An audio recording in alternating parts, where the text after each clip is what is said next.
Ginawaran ng isang hero's welcome ang 7th Marine Battalion sa Sangley Point, Cavite.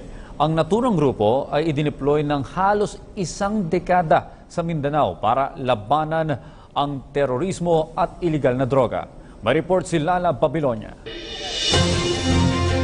Heroes welcome ang sumalubong sa mahigit 400 mga tropa ng 7th Marine Battalion nang dumating sila sa Sangley Point Naval Base, Cavite, sakay ng BRP Bacolod City 550. Ang nasabing batalyon ay halos isang dekadang nadestino sa iba't ibang areas of operation sa Mindanao para labanan ang terorismo at kalakalan ng iligal na droga roon.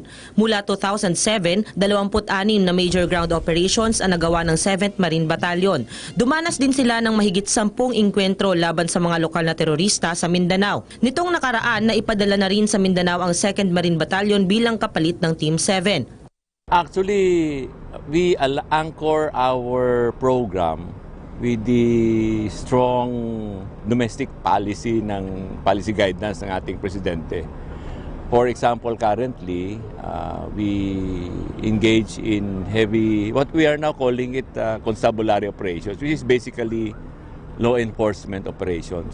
Matatanda ang kinumpirma ng Western Mindanao Command ang sinabi ni Pangulong Rodrigo Duterte na may mga dayuhang terorista na rin sa Mindanao na inaampo ng mga lokal na bandidong grupo.